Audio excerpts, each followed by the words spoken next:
Hey guys, Morgan's Maintenance. Today's Tool Talk is going to be an answer to the question, or I guess it's not so much an answer to a question, but an answer to some of the comments and statements that have been made since the beginning of the channel. So it's not something new that's come up. It's not something that bothers me. I always allow all comments. I accept feedback from everybody. I love it when people comment, no matter what it is, because I can learn something from everybody. That's a philosophy I have in my life. There's nobody that I can't learn from. So I appreciate it when people leave comments. And these comments, again, don't hurt my feelings. They don't bother me in any way whatsoever. But the comments I'm talking about today are the ones where someone might say, well, your tools are too clean. Why don't you use them once in a while? Or there's no wear marks. There's no way you use those. Or I'm not a real contractor. I'm just someone on YouTube trying to make money because the person who says that says I am a real contractor. My tools are dirty and worn out. There's no way that you can be that. So I decided I'm going to discuss today why my tools look the way that they do, also why I work the way that I do. Because again, even if you do the same exact thing as me, but you're in a different location and you have different clients, what works for me might not work for you. But I thought I'd share my perspective on why it's important for me to have the tools the way that I have them, why I work the way that I do, to help you understand more about me, but then also maybe it might be helpful to some of you. And for some of you, it's absolutely not going to be. It's the same as any kind of review I do on a tool. That tool might be helpful to some people and totally useless for others. That's just the way that it works, because we all work in a field where even if we do the same exact things, we can do them a whole lot differently based on where we live and all sorts of things like that. So again, I just thought I'd share with you today why my tools look the way they do and why I work the way I do. So let's go ahead and get into this. So why are my tools so clean in my videos? Well, the bottom line is I clean my tools before every video. I'm going to clean up whatever it is that I'm putting on camera because I want to present it in the best possible way for those who are watching, wanting to know what the tool is going to look like if they buy it. I want it to look as close as it possibly can, as it's going to come out of the package or the box at your house. Now, I can't do that with every tool because some tools might be older, but I can still take them old tools and clean them up the best that I can so it looks as good as it can for those of you who are watching, wanting to know more about that tool. It's no different to me than, if you're going to take a family picture, my guess is you probably get up and comb your hair. You probably, put on the shirt that your wife tells you to wear because you all want that picture to look as good as it possibly can. I mean, generations of your family might look at that over the course of time. So again, it's no different to me that I do the same thing with a video. I'm going to clean everything up, try to make it look as good as it can. And as far as for like the wear marks and things like that, people would say, well, there's no sawdust even on your circular saw bag or all those things. The bottom line is video is not going to pick up everything, and probably more so in my videos. I don't have a fancy camera equipment. I don't have fancy lighting. The lighting in here is, I'm sure, horrible right now. But you're not going to see some of the wear marks. You're not going to see some of the dust. It's no different than a realtor that takes pictures of a house. I'm sure you've went and looked at a house after you've looked at pictures online. You thought, man, that thing is gorgeous. But you get there and you start noticing nail holes in the wall, caulk that's missing, flooring that needs to be replaced. Everything doesn't show up on video that it might actually look like in real life. But I'm not saying that to say my tools aren't clean and don't have a lot of wear marks, because some of my tools are super clean. And the whole reason why that is, and the main reason why my tools look the way that they do, is because I clean my tools every single day. Now, do I mean I get out every single tool I have and I clean them every single day? No, I'm not getting my track saw tracks down off the wall over here, even if I've not used it, and buffing them clean every day, or getting out my hammer drills that I haven't used for a few weeks and cleaning those up. What I mean by that is I clean every tool whenever I'm done using it. Now, sometimes that might be daily. For example, I just used my M12 copper cutter. I had a frozen faucet that busted. I had to crawl in and out of a crawl space, cut out that pipe, and then in doing so, of course, that tool's going to get muddy because crawl spaces are muddy. But I chose, since I was done with that job, I'm going to take the 20 seconds it takes to clean up that tool before I put it in my bag, and there's a couple reasons for that. One is, I just think it looks better to not have mud on my tool, and I wanted to spray some lubricant on those metal parts because they got wet with water. Now, whether or not it's actually going to make that tool last longer, I have no idea, but tools are an investment to me, and I want that tool to work the same way the next time that I get it out as it did that time. And in my perspective and how I perceive things, that's the best option for me to take care of it and to clean it at that time before I put it away. It's more likely to do that. Again, it may or may not be the case. And the other thing is, even though the next time I get that tool out, I'm probably going to be in a crawl space because 9 times out of 10, that's where I end up using that tool.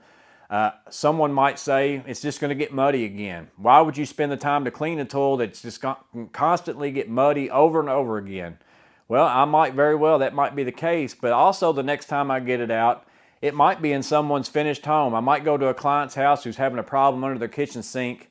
They may be standing right there next to the sink. It may be this elaborate kitchen that's they've spent a lot of money on, and I don't want them to see me get a muddy tool out of a bag and use it inside their finished home. That's just not the impression that I want to give off. So that's another reason why I cleaned it. I never know where I might use it next.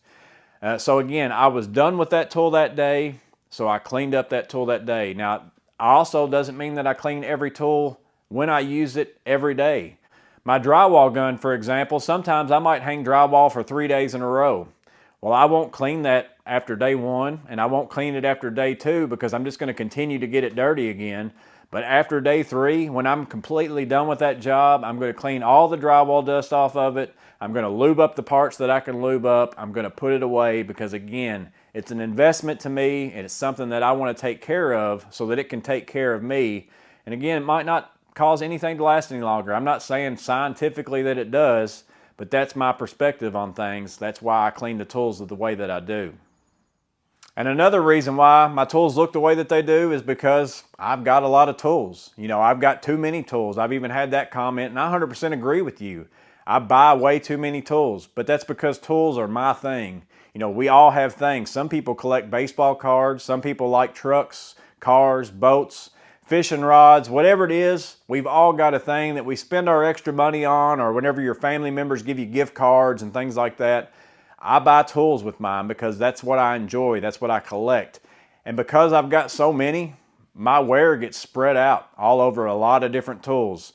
So, you know, I might have 7 screwdrivers, and I like using one for this and one for that and certain tasks that I do just because I like using tools and I like using different tools just to see how they work. Well, my wear on my 6 screwdrivers is going to get spread out 6 times compared to the one that you have. So yours is obviously going to wear out faster than what mine is. And then you top that off with, I do a lot of different things. You know, I'm not a plumber, I'm not an electrician, I'm not an HVAC tech, I'm not a carpenter. But what I do is I do a little bit of all those things. So if you're a plumber and you see my plumbing tools and you think I've got that same tool and mine is nowhere near in that kind of shape, well, that's because you use yours 6 to 7 days a week, however many hours you work, especially if you're in one specific little part of the trade, you're going to use the same exact several tools over and over again, whereas mine might only get used, you know, once or twice a month, once or twice a year, just depends on what it is. So the wear on my plumbing tools isn't going to be the same as a plumber because I don't do plumbing every single day. I might change out that faucet like I just did. And then I might not do anything else for the month in plumbing. I might move over and do some electrical work. I might build a pergola, whatever it is. I do a lot of different stuff. So the wear on my specific tools isn't going to match the same as some of you who use the same tools over and over every day. So again, that's why my tools look the way that they do. One is I clean them before the videos, but I also don't have to do a lot of that because I clean them every single day after I'm done using them. So they're already in pretty good shape before the videos.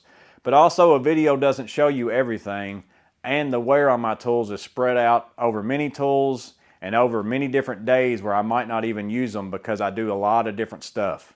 So that's why my tools look the way that they do. But now let's talk about why I work the way that I do. And I'm going to call it clean working for this video, but I'm not insinuating that if you don't do what I do, you're not a clean worker. But what I'm meaning by that is my tools are clean. I try to keep my truck clean. And then I also try to keep my appearance clean as much as I can. And that's the hardest part of this entire job because, as many of you know, you're going to crawl in a crawl space. You're going to get in an attic with insulation. You're going to cut drywall. You're going to have sawdust. And, you know, if you're an HVAC tech and you go outside around that condenser that's been condensates right there next to it, it's like a swamp. Almost impossible to not get muddy feet.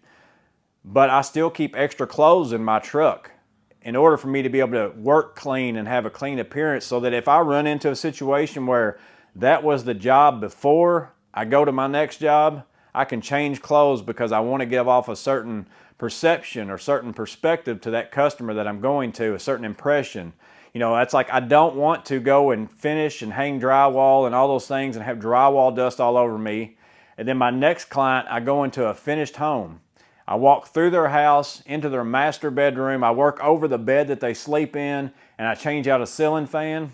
You know, I don't want to walk in and track in drywall dust off my shoes all over their carpet and get drywall dust off my clothes onto their bedspread. That's just not a good impression to leave to the customer, and I don't want them telling all their family and friends, you know, this guy came to my house, he got the ceiling fan up, but man, he made a mess. Our carpet was dirty and all those things.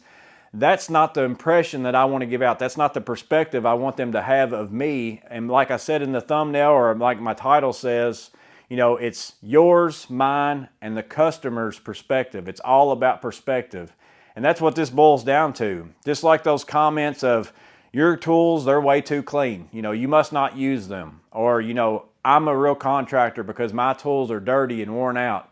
That tells me that that person's perspective is, if someone has clean tools, well, they're lazy. They must not ever use them. Versus if someone has worn and dirty tools, that's because they're such a hard worker. You know, they're a go-getter. They don't have time to spend time cleaning those tools and putting them away and all those kinds of things. And you know what? You may be right, depending upon that individual. Who knows? But then there's the other side of that where someone might say, you know, that guy's tools are clean. His truck's clean. His appearance is clean.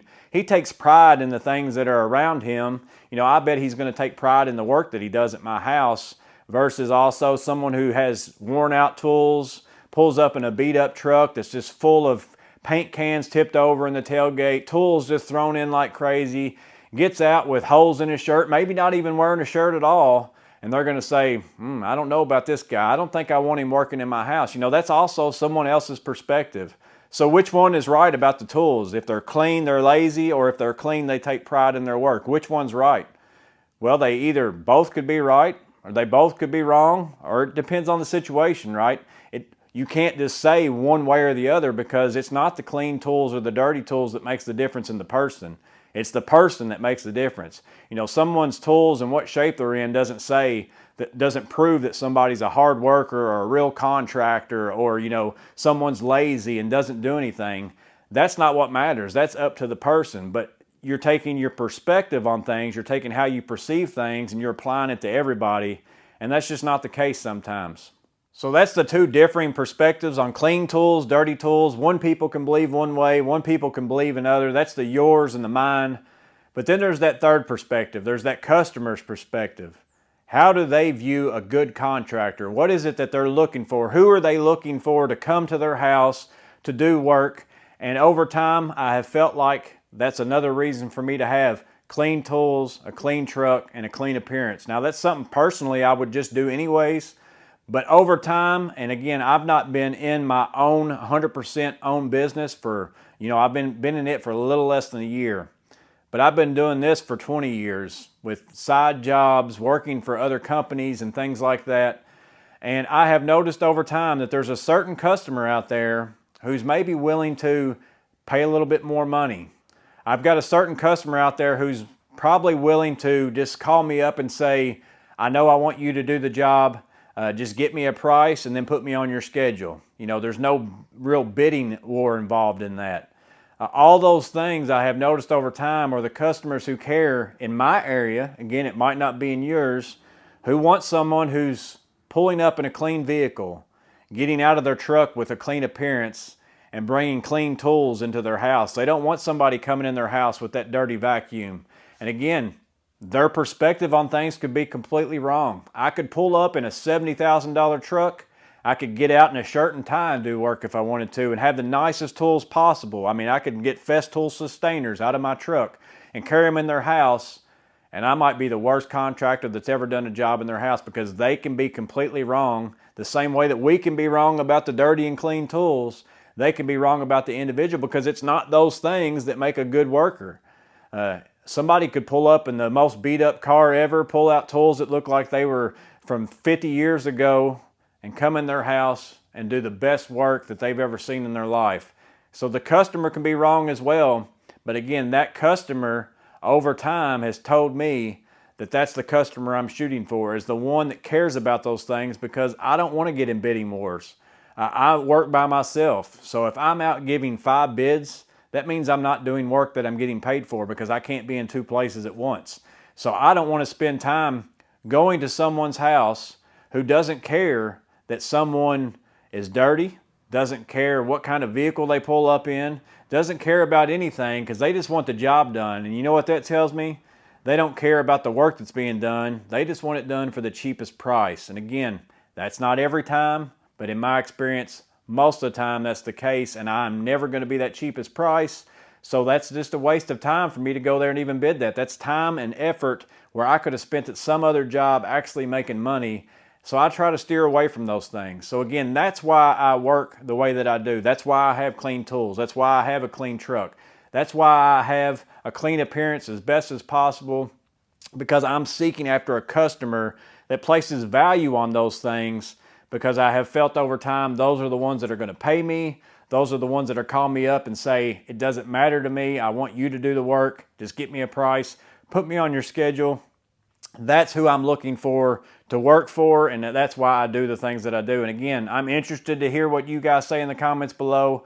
Let me know if you feel like that matters. I'm just, again, sharing with you my perspective on things, why I do the things that I do, to help you maybe understand. Maybe some of you out there that have made those comments, you work in houses where it's built from ground up. You never see a customer. You never go in a finished home. You're not in someone's bedroom. You're not in someone's kitchen. That's a total different ball game than going in someone's finished home. You can't just go in someone's finished house and expect for them to be happy about the work that you do if you just leave dust all over the place, drywall all over the place, whatever it is. You can't work dirty, in my opinion, and expect to get good results from your customer and have them perceive you in a certain way. So that's the customers I'm looking for, and I feel like that's the customers that are looking for me. But again, I could be wrong in my perception about both of those. You know, they could be wrong about me. I could be wrong about them, the same as I'm saying I could be wrong about thinking someone with unused tools or clean tools look like they're unused and they never use them, they're lazy, whatever.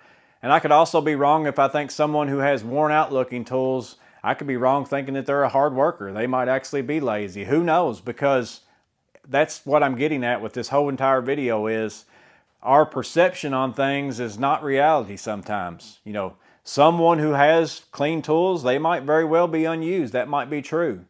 But it doesn't mean that that's the case in everybody. You know, all of us are different, and that's what I'm getting at. It doesn't matter if you have clean tools. It doesn't matter if you have dirty tools. It doesn't matter what brand of tools you have, if they're used, new, whatever, because it matters who you are. It matters what you do with your hands, what you do with your brain, your heart, how honest you are with customers, how honest you are with other contractors you work with. Do you take pride in the work that you do? Do you care that your name is on the work that you're performing? Because that's what makes you who you are as a contractor. That's what makes you who you are as a person doing work for someone. It's not about the tools. It's not about them being clean and dirty. That's what ultimately matters. And how I go about doing it is because it matters to me. You know, I decided that I want to have clean tools. I want to have a clean truck. I want to try to have a clean appearance because that's what I feel like is going to work for me and my business. But it might not work for you in your business. It might be a big waste of time for you to spend time cleaning tools and doing those things. It may very well be, and that's what you can do, and you have the right to do so. You know, but I would never perceive that because you don't do those things, you're doing it wrong, because what I do is right for me, and what you do is right for you. Ultimately, that's what matters. But I am interested to know in the comments below how everybody feels about that. How do you feel about appearances and things? Do you feel like it's important? And again, what kind of work do you do? Because it's totally different. If you're working in finished homes or if you're working in places where you never see a customer, that's a total different ball game. You know, and some of us, we all do different stuff. We all do different things. So again, comment down below what you think about this. I hope it was useful in some way. If nothing else, you get to at least learn a little bit more about me and understand why I do maybe the things that I do. But I'm interested to know what you do as well in the comments below. Hope it was useful, and you guys stay safe. Have a blessed day, and I'll see you on the next video.